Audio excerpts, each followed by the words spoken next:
Marlène et Jean-Claude sommes très heureux de te présenter une émission très spéciale afin de comprendre les faits d'actualité. Merci pour ta fidélité. Merci de continuer d'étudier la parole de l'Éternel. Je te souhaite la bienvenue parmi nous. Si tu es nouveau ou nouvelle, je rappelle qu'il te faut un cahier de au minimum 300 pages. De quoi noter la Bible et tu dois lire en même temps que moi afin de saisir ce que nous étudions. Tu dois systématiquement prendre des notes et revenir sur ce que nous avons vu ensemble. Ce n'est qu'ainsi que tu pourras construire une relation à la gloire de Dieu. Aujourd'hui, nous verrons rechercher. En anglais, wanted. La référence biblique que nous verrons sera 1 Roi, chapitre 19, les versets 1 et 2. 1 Roi 19, les versets 1 et 2. Au cours de cette étude, je vais citer 2 autres références. Au minimum une, peut-être 2. D'accord? D'où la nécessité d'avoir le cahier pour prendre des notes, justement. Le thème, c'est rechercher, en anglais, wanted. 1 Roi, chapitre 19, les versets 1 et 2. Juste avant d'aborder ce thème, prions. Notre Seigneur et notre Dieu, nous voici devant toi. Là. Disposés à entendre, comprendre la parole. Merci de continuer de nous éclairer et de nous diriger dans toute la vérité. Cet esprit, nous tournons nos regards vers toi, le consolateur, car c'est toi qui conduis dans toute la vérité. Merci de nous entendre. Merci de te tenir à côté de nous et de nous conduire à bon port, nous t'en prions. Au nom de Jésus pour ta gloire éternelle. Amen. Rappelle-toi, lorsque le feu est descendu, le peuple cria, c'est l'Éternel qui est Dieu, c'est l'Éternel qui est Dieu. Oui, Seigneur, nous revenons à toi. Dieu s'était manifesté. Alors Élie leur dit, saisissez-vous de tous les prophètes de Baal et emmenez-les. Et il les égorgea. D'accord? Tu te rappelles?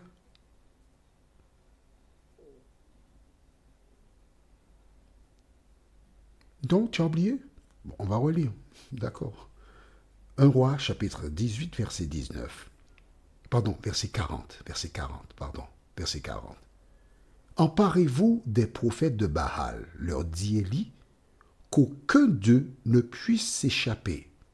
Et ils s'emparèrent d'eux. Élie les fit descendre au bord du torrent du Kison, où il, singulier, les égorgea. Pourquoi c'est Élie qui a fait cela? 450 personnes, il a coupé leur cou. Tout simplement parce qu'Élie représente la vérité, la lumière, et eux les ténèbres. Et c'est l'Éternel, Dieu, qui détruira à la fin des temps tous ceux qui ont trompé des humains en les invitant à agir contrairement à la parole de Dieu. Est-ce que c'est clair pour toi? C'est bon? Note ça dans le cahier. C'est important de savoir ça. Hein? Alors, qu'est-ce qui se passe? L'eau est tombée. Les hommes ont été tués, les prophètes de Baal, et Akab rentre à son domicile. Il y a une effervescence. Jézabel ne s'est pas déplacée. Elle a tellement confiance dans ses prophètes que, c'est une futilité. Et Akab arrive, il est abattu. Et nous lisons dans 1 Roi chapitre 19, versets 1 et 2. Intéressant de découvrir ce qui va se passer là maintenant. Akab rapporta à Jézabel tout ce qu'avait fait Élie et la manière dont il avait tué par l'épée tous les prophètes. On s'arrête ici. Akab raconte, certainement il a dû dire, et les prophètes de Baal ont sauté depuis ce matin jusqu'après midi, après 12 heures, 14 heures. Ensuite, il donne un rapport. Et alors le feu est descendu du ciel, a consumé l'animal, le bois, les pierres, absorbé l'eau, la terre. Tout a disparu. Et ensuite, qu'est-ce qui s'est passé? Élie, il a dit, saisissez-vous. Et tous les prophètes de Baal, à la queue leu sont venus. Et Élie a coupé leur tête, il les a tués. Que fera Jézabel? Il y a deux choses possibles. Ah bon? Elle pourrait dire, ah bon? Donc, Baal est un faux Dieu. C'est votre Dieu qui est le véritable. Eh bien, je deviens membre de votre corps et je rejette Baal. C'est ce qui est censé. D'accord? Pourquoi? Parce que la vérité est là. Mais rappelle-toi, quand Abdias a rencontré Élie, Abdias a été dire à Akab, voici Élie. Akab est arrivé à dire, c'est toi qui jettes le trouble en Israël, oui. Il n'est pas moi, c'est toi. Hein. Jézabel est tellement mordue par l'erreur et le diable, que fera-t-elle? Lisons verset 2. Jézabel envoya alors un messager à Élie pour lui dire « Que les dieux me traitent avec la plus grande sévérité. Si demain à la même heure, je ne te fais pas ce que tu leur as fait. » Dans d'autres versions, j'aime beaucoup « Que les dieux me traitent dans toute leur rigueur si je ne fais pas de toi ce que tu as fait de la vie de chacun d'eux. » Maman, il me la suit. En clair, Jézabel lui dit, tu es mort. Pourquoi parle-t-elle ainsi? Note dans ton cahier. 1 Roi chapitre 16. 1 Roi 16. Et nous allons lire à partir du verset 29. La 38e année du règne d'Asa, roi de Juda, Akab, fils d'Omri, devint roi d'Israël. Il régna sur Israël à Samarie pendant 22 ans. Akab, fils d'Omri, fit ce que l'Éternel considère comme mal et fut pire que tous ses prédécesseurs.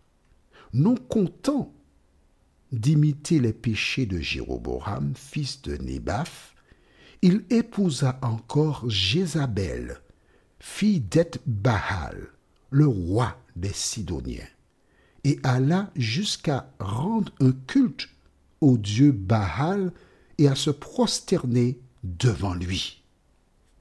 Tu vois, il a épousé une femme païenne, la fille d'Eth-Baal. C'était le père de Jézabel. Et elle représentait son dieu Baal en présence de la vérité. Akab lui a raconté ce qu'Élie a fait, comment l'Éternel a exaucé Élie. Elle ne voulait rien savoir. Pour elle, il n'était pas question d'avoir tué ses prophètes, les prophètes de Baal, les 450, et il fallait tuer maintenant le prophète de l'Éternel qui n'aurait pas dû les tuer. Elle restait dans l'erreur. Tu peux parler à quelqu'un du matin au soir, mais si le Saint-Esprit n'est pas dans cette personne, elle demeurera toujours dans l'erreur. Elle refusera d'accepter la vérité. Pourquoi? Parce que son corps, son cœur, ses pensées sont totalement consacrés à l'ennemi. Elle était aveugle, misérable, pauvre et nue. Que fera Élie? Parce que Jézabel ne rigole pas. Tu ne sais pas qui est Jézabel? Jézabel lui a dit. Et ce que j'aime dans ce récit, c'est de voir comment l'Éternel est extraordinaire. qu'est-ce qui empêchait à Jézabel d'envoyer 2 personnes pour les tuer Élie le même jour? Mais elle est si sûre de sa force, de sa puissance. Elle informe Élie, je vais te tuer demain à pareille heure. Que doit faire Élie? Que pouvait faire Élie? 2 choses. Rester là, affronter Jézabel, parce que Dieu est avec lui. Dieu vient de montrer ce qu'il peut faire. S'il peut faire sortir le feu pour consumer l'animal, le bois, les pierres, absorber l'eau, prendre la terre, il peut me protéger aussi. Je reste là. Ou encore, Élie prend la fuite. Lorsque le temps de détresse sera là, peux-tu me dire ce que tu feras? Tu ne peux pas me répondre, n'est-ce pas? Prions. Notre Seigneur et notre Dieu, merci pour la parole. Voici des faits qui se sont déroulés. Mais Jézabel demeure toujours dans l'opposition et la méchanceté. Seigneur, merci pour la parole parce qu'elle nous montre déjà ce qui nous attend. De nous aider, ô Dieu, à nous accrocher à toi, à vivre pour toi, et que rien ne vienne entre toi et nous, Seigneur. Merci de nous rappeler qu'aussi longtemps que nous sommes sur cette terre, nous foulerons des sentiers douloureux. Mais nous savons que tu n'abandonnes jamais tes enfants. Merci de nous entendre et de nous exaucer, nous t'en prions. Au nom de Jésus et pour ta gloire éternelle. Amen. Que l'Éternel continue de te bénir et il me tarde de te retrouver. Nous sommes parvenus au terme de notre réflexion. Si d'aventure tu as une question, il te suffit d'envoyer un message par le biais de WhatsApp au numéro suivant, plus 596 696 88 93 93. Et alors Jean-Claude, moi, je me ferai un réel plaisir de répondre à ta question.